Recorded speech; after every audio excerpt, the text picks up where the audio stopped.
Hello guys, good morning. Ayun, tumubo ng ating ampalaya. Ayan yung ampalaya ko, nilipat ko dyan kasi tumubo na. Tsaka ayan din. So meron siyang usbong, ayan, yung usbong. And then magtanim tayo ulit ng panibago. Dito. Panibagong ampalaya.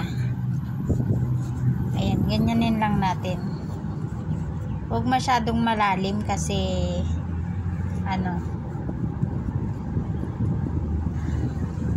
para hindi malunod yung ating ampalaya. So lagyan natin ng 3 piraso. Ayan, bali tag 3 piraso kasi pag sinerte yung isa, ayan, tutubo lang.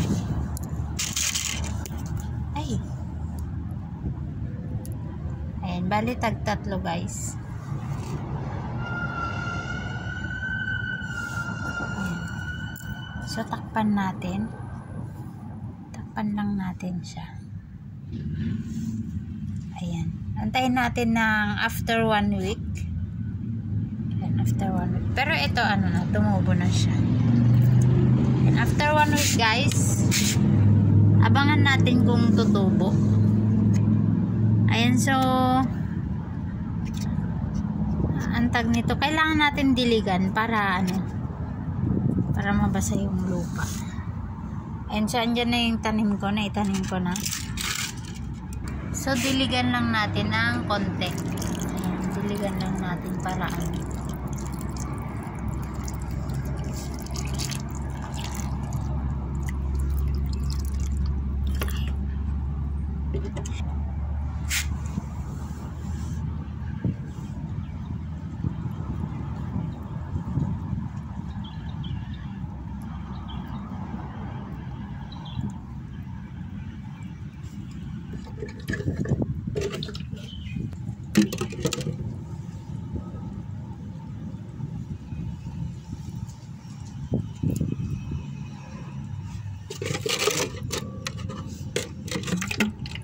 And so ito guys is nadiligan ko na kanina umaga.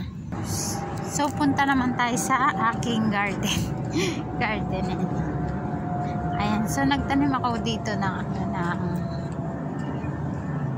ampalaya din.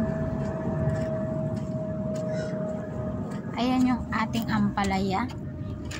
Tumubo na yung ating ampalaya. Ayan, tumubo na siya guys. Ayan din, tumubo na. Kasi lagyan natin ng cultivate natin yung ampalaya.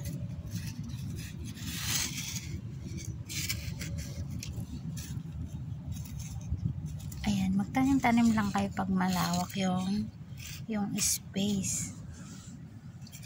Ito naman, ayan din, ampalaya din yan. Tinanim ko yan. Ampalaya tsaka upo.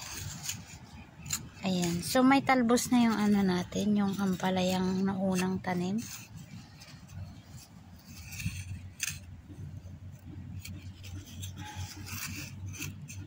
Ayan, meron na kasi siyang talbos guys. Ayan yung talbos. Ito din meron siyang talbos. Ayan.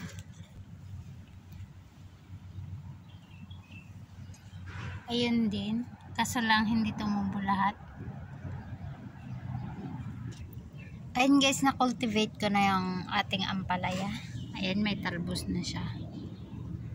Tsaka yan. And then eto. Dito ko tinanim yung yung iba. Tsaka dito kasi meron na siyang ito naman upo. And meron na siyang flower. Ayan guys, thanks for watching.